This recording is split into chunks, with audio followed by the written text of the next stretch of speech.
Hey there, happy days. Sharon Horne-Ellstrom here. Get Up and Go Challenge. P9, preliminary 9. We're working up to our next challenge. August 1st through 31st, the whole month of August, we are doing the next Get Up and Go Challenge. Free, of course, right here on the Get Up and Go Challenge page, 11 a.m. Central.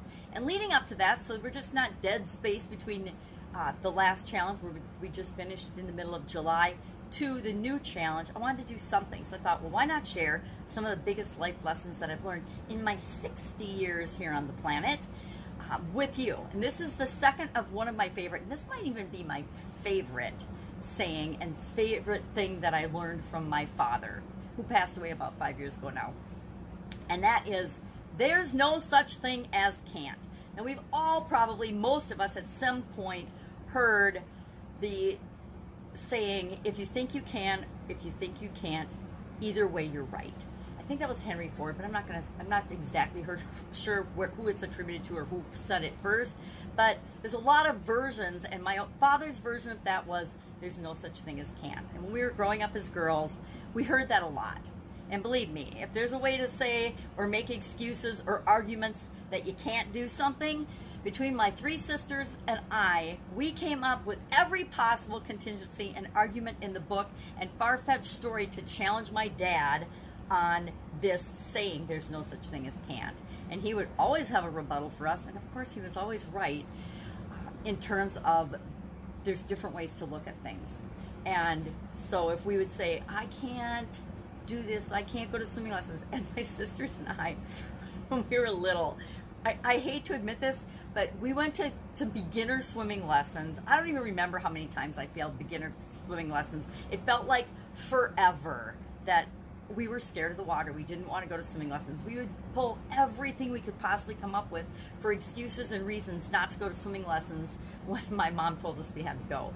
And I remember in the summer we'd be sleeping in, we had a gazebo, which was a screened-in porch at our house. We would have little campouts and sleep overnight there. We'd be like, oh, we're too tired, we can't get up, and we'd dawdle, and we'd be late, and we were terrible.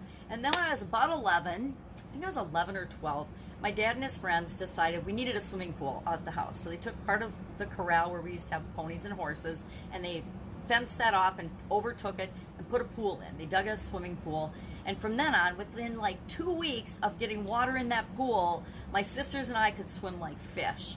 I think the next year, my younger sister and I passed every swimming level up to and including lifesavers because we weren't afraid of the water at all. We were absolutely, and we lived in that pool from that time on until it was filled in with dirt and there was no longer a pool there. And now that homestead's torn down and gone. It's a hospital there now.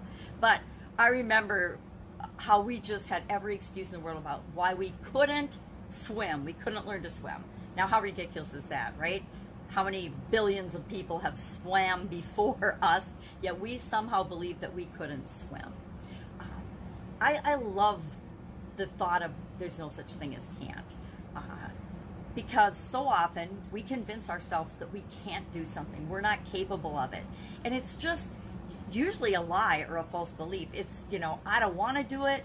I'm not motivated. I don't want to put forth the effort. I'm scared. I really don't want to even try to do it. But it's not that we cannot do it. It's not that we're not capable of figuring out a way to make it happen. I actually now love when people tell me I can't do something. Because if somebody tells me I can't do something, guess what? Come hell or high water, I'm going to figure out how to do that thing.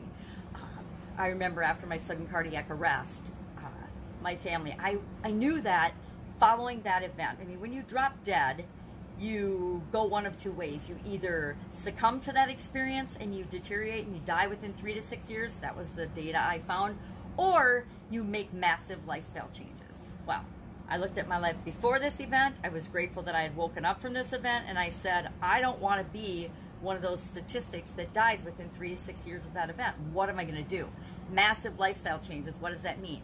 Well, I had become sort of a slug and not really done anything for physical exercise or anything really to take care of myself during, the couple decades prior to this event.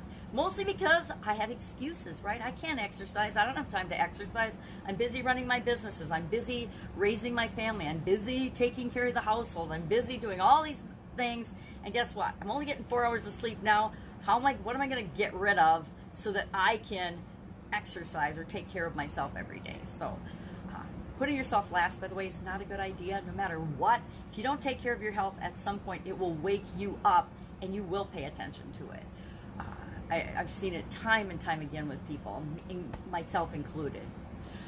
But the thing I decided I was going to do was I was going to exercise every day for a year. I knew I needed to really break my habit of doing nothing. And it's really easy. The interesting thing about habits is good habits are hard to form and easy to break. Bad habits, have you ever noticed how easy they are to form and how hard they are to break? I had a Diet Coke. I was a Diet Pop addict from the time I went to college, which, God, back then we only had Tab, and we were so excited when Diet Sprite came out. And Diet Pop back then was horrible. It tasted like bug spray, and it didn't get better for a long time until they started adding aspartame and all the stuff that tastes good but it's really bad for us into pop. But until I was 50, I was an absolute positive Diet Coke addict. And in August of 2010, I decided cold turkey I was going to stop drinking Diet Pop. Now, coincidentally, September 7th, a month and 7 days later, I dropped dead, which didn't have anything to do with the Diet Pop, but it made a good story, and I joke about it a lot. But I gave up Diet Pop cold turkey, and I think people didn't believe I would do that either. But the exercise thing was, I hadn't been exercising at all, so I knew I had 6 months of cardiac rehab. I was like, what am I going to do? I can't go to, I went to work even though I wasn't supposed to, but I thought, what the heck am I going to do for 6 months? So I lost the excuse of I don't have time. I don't have time to take care of myself. And so, of course, my family, I thought they'd be supportive and say, oh, that's a good idea, but I guess they knew me better than I knew me, and they're like, there's no way, you can't do that. It's impossible. You're setting yourself up for failure. So as soon as they told me I can't do something, of course, I was motivated to prove them wrong. And I think I went 8+ years exercising every single day till I sprained my ankle and I missed a few days because I couldn't walk and I couldn't get out of bed. I had an inflammation flare up and I missed a few days. But otherwise, every day since the sudden cardiac arrest, I exercise. I remember I would get to be 11 o'clock at night and I'd be sidetracked doing something during the day, and I'd be like, oh my God, I haven't exercised, so I'd go hop on my exercise bike for that last hour of the day. I was, as soon as you tell me I can't do something, I'm gonna figure out a way to make that happen. Which is why I love challenges so much. Challenges are, to me, a commitment to myself that I'm gonna do something and change something. And once I make the commitment to myself, guess what? Once we commit to ourselves, nothing else matters, because we're not going to break our word to ourselves. If I commit to myself, I can convince other people. I can make excuses to other people. I can really get them, to believe, and they'll buy into why I can't do something. But I can't do that with myself. I can't lie to myself. I always know if I'm shirking my personal responsibility or my personal word to myself. And I don't ever want to feel that way, because it feels really bad when you commit to yourself that you're going to do something and then you don't do it. Like I just, during the 40-day challenge, during June 1st to July 10th, I did a 40-day challenge. It ended up being 48 days or 48 days. But I did the 40-day challenge. And during the 40-day challenge, the beginning of that Get Up and Go challenge, my first segment I went through was all about my physical well-being. And I haven't been doing awesome. I mean, I'm awesome, I'm good compared to most people, but during COVID, I let some bad habits sneak back into my life. So the one thing I said I was going to do for the 40-day challenge was to give up sugar, to not eat sugar. So that meant no sea salt caramel at bedtime. That was hard, but I did the 40 days of no sugar. And my granddaughter's bringing me cakes and muffins, and her mom's bringing over treats and coffee and stuff, caramel macchiato, which I adore. And I'm like, I put it in the freezer. I'm like, I'm not going to do those things.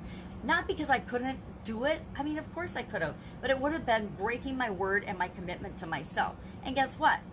My word to myself is the most important thing, which is, again, why I love challenges, because every little challenge, whether it's 5 days or 3 days or 21 days or 30 days or 90 days or 365 days, because I've got a 365-day fun challenge going on right now. Once somebody tells me I can't do something, it just totally has the opposite effect on me, and it motivates me to prove that I can, to myself and to them. And again, if I make a commitment to myself, I'm going to make sure that I do the thing I say I'm going to do. That belief is born out of corporate America and dealing with people that overpromise and underdeliver. Can't stand that. So I would never want to be that person. So that is our idiom for today. There's no such thing as can't. I would love if you would share in the comments below something that you've been told you can't do, or something that you believe that you personally can't do. And we'll break that down and we'll work on that through the 30-day challenge, because most of us believe we can't do something. And we have all kinds of reasons why we can't. Mine is, I'm too old. I'm too old for that. And I catch myself saying that to my granddaughter sometimes. Oh, grandma's too old for that. She can't do that. Now, I will tell you, I choose not to do burpees or a burpee challenge or anything like that. Not because I can't do it, but I don't think the pain of actually doing it would make me feel better than challenging myself to do it. We have things like that in our lives as well. So that's it. Go out, have an absolutely amazing day. Don't forget to join me right here on the Get Up and Go Challenge page starting August 1st, 11 a.m. Central for the entire month of August. We'll have a 10-minute or less. I'm telling myself it's going to be 10-minute or less message every day. And then, of course, there'll be something you have to do. If you don't take a little tiny action toward what you want every day, you probably don't really want it, right? That's what I tell myself. If I'm not willing to do something to move me toward what I want every single day, then I have to ask myself, am I really serious about that? Am I really serious about exercising every day? If I skip a day, I'm not really serious about it. With the exception of Christmas Day, when I missed my videos and everything because I couldn't even talk, I couldn't get out of bed, super duper sick with a flu. Some kind of flu, not coronavirus, of course. Who knows? Not influenza A or B, who knows? I went to the doctor finally after 2-3 weeks of it, and they didn't even bother to test me. But that was before we knew about corona and things. Anyway, I'm rambling. Go out, have an absolutely fantastic day, and join me here Saturday, August 1st, and the entire month of August. And don't worry, the recordings will be on the Get Up and Go Challenge group. If you join the private group, they'll be in a unit in order, and you can catch them whenever you need to. When I do challenges, I do 7 days a week straight through. So when I say a 30-day challenge, it isn't Monday through Friday, and then we skip Saturday and Sunday, and then Monday through Friday. You know why? That breaks your momentum. Our human nature is to say, I'm going to take weekends off. Why? Because we've been trained to take weekends off. But if we really want something for our lives, we can give it 10 minutes a day. All right. Catch you tomorrow. Bye.